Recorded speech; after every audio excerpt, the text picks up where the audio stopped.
Great civilizations are always the architect of their own downfall. Historian Arnold Toynbee studied 28 different great civilizations and found the same pattern. Great civilizations commit suicide. Anne Glyn Jones spent 9 years studying how civilizations decline. She describes our culture as one that has, quote, run its course, which is morally, aesthetically, and spiritually bankrupt. Is the background hum of constant anxiety that pervades our culture a sign that we know the end is nigh? More Americans than ever are dying from drug overdoses. Gun violence, car crashes, or AIDS never killed as many Americans in a single year as overdoses did in 2017. But the issue isn't just prescription drugs. In the UK, so much cocaine is flushed into the rivers that endangered eels are becoming hyperactive and not reaching sexual maturity. The number of 16 to 24-year-olds using coke, ecstasy, crystal meth, and LSD doubled in just a 2-year period from 2016 to 2018. In the US, heroin abuse has skyrocketed over the past 15 years. The number of people who used MDMA, marijuana, and other drugs also consistently climbed over the last decade. Alcoholism is on the rise. 1 in 8 Americans is now an alcoholic. And when it comes to taking antidepressants, white rural communities have overtaken African American communities for the first time ever. Depression levels in America are the highest ever measured. Suicide rates are higher than ever. Despite all our technology, our entertainment, our consumerism, our chemical enhancements, we're more miserable than ever before. Our existential dread is more pronounced than ever before. Educational, intellectual, and material ease has manifested civilizational malaise and a lack of transcendent purpose. The result of this lack of transcendent purpose is self-destruction,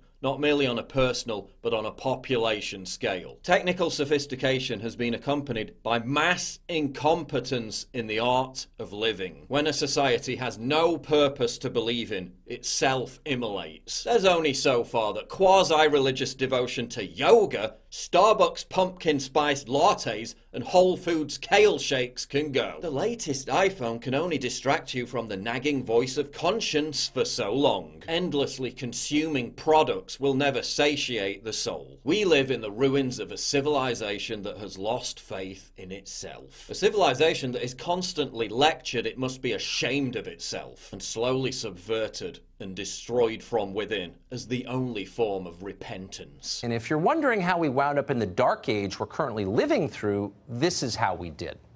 This is why important science is no longer being conducted. This is why art isn't being made. This is why comedy is dying. It's why people aren't thinking for themselves anymore, which means the end of creativity. Great civilizations collapse when the insatiable greed for sensual stimulation outweighs the urge for any kind of private or social responsibility. We're now reaching this point. French author Michel Houellebecq predicted both the rise of Islamism across Europe and the emergence of the Yellow Vest movement. As Theodore Dalrymple writes about the themes of Houellebecq's novels, the vacuity of modern life in the West, its lack of transcendence, lived as it is, increasingly without religious or political belief, without a worthwhile creative culture, often without deep personal attachments, and without even a struggle for survival. Into what Salman Rushdie called a God-shaped hole has rushed the search for sensual pleasure, which, however, no more than distracts. And where is the church in all this? Where are the firebrands railing against the vulgarity of modernity? Affiliation with the Church of England is at a record low. Just 2% of young people are affiliated. And in the US alone, the Christian population decreased by nearly 8% between 2007 and 2014. We're bulldozing churches and building ugly, gigantic, glassy monuments to insipid vacuity. Great civilizations collapse when they experience a rapid and enduring loss of population and identity. The number of babies born to Muslims is expected to surpass those born to Christians between 2030 and 2035. Muslim fertility remains high while Christians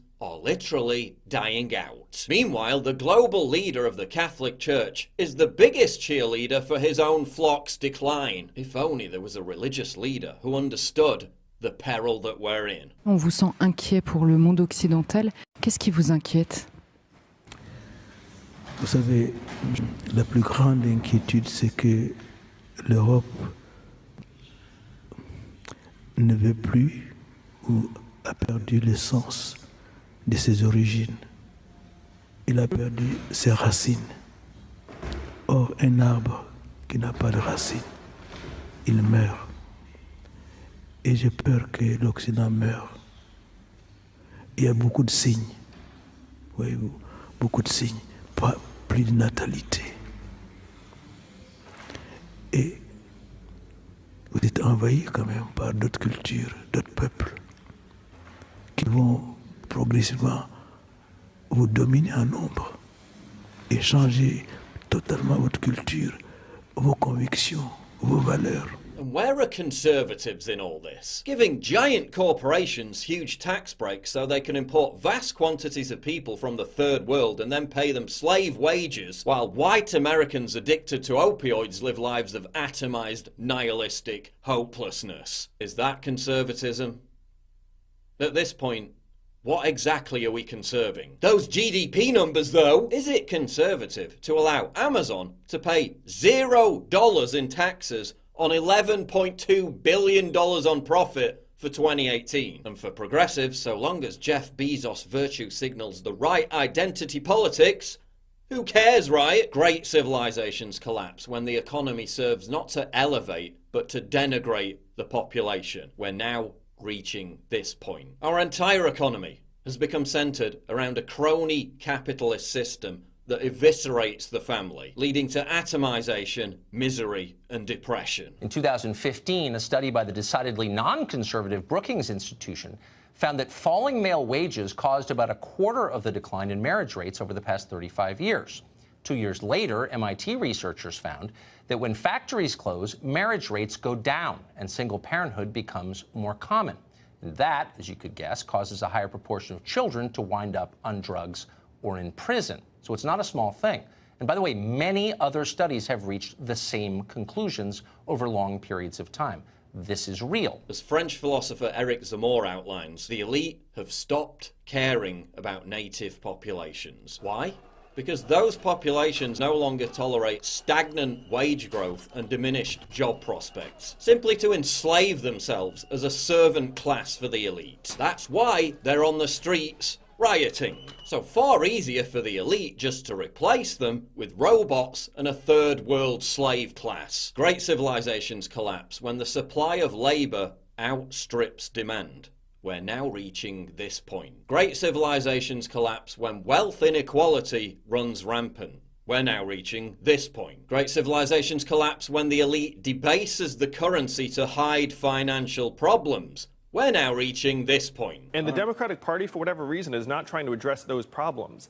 They're attacking Trump himself or the symptoms, but the disease is this pervasive economic insecurity as we make it harder and harder for Americans to find meaningful opportunities. Great civilizations collapse when the building block of society, the family unit, crumbles into dust.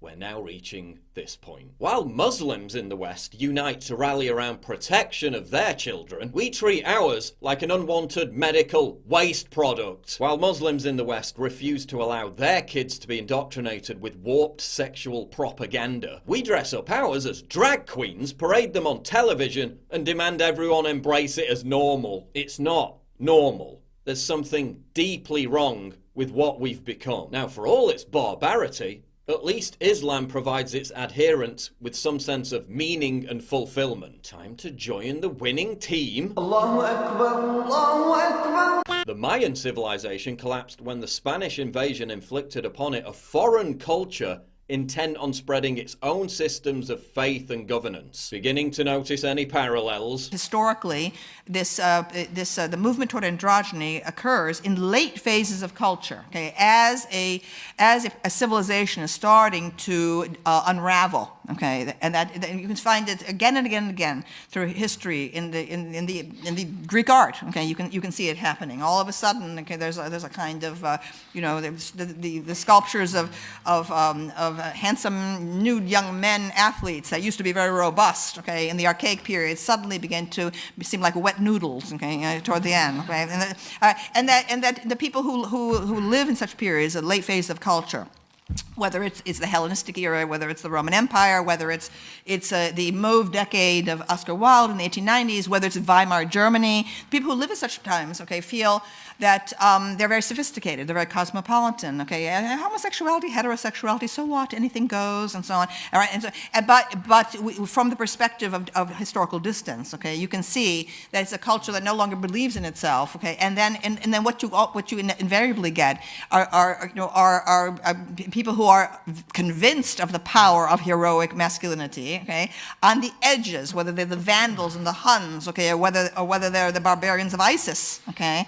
you see them, starting to mass on the outsides of the culture, and that's what we have right now. What does our culture provide? A tedious drip of anodyne lethargic dross, or at the other end of the spectrum, a sewer pipe of obscene, tawdry hedonism. What does our society provide? A lifestyle of never talking to or knowing your neighbours, of aborting your babies, of cheating on your wives. A lifestyle of desperately searching for the next dopamine hit, whether that be from an Instagram like, a pharmaceutical drug, or a new gadget. A lifestyle of strip malls, 5-lane traffic, shit recycled pop songs, shit recycled movies, shit recycled NPC celebrities, all spouting the same opinions. Our art may become so degenerate that future generations will be completely uninterested in it. And I'm sorry, but free market capitalism just doesn't cut it anymore as a purposeful credo to unite and fortify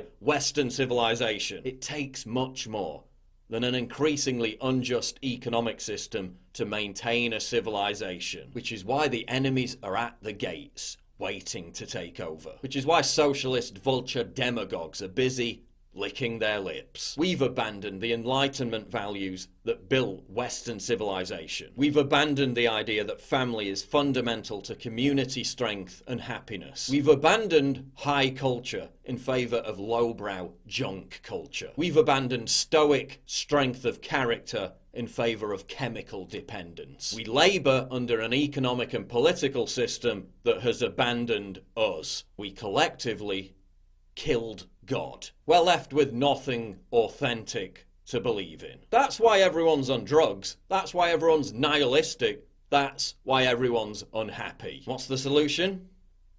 There is no solution. Every great civilization collapses on average every 336 years. And the collapse of ours is very much overdue.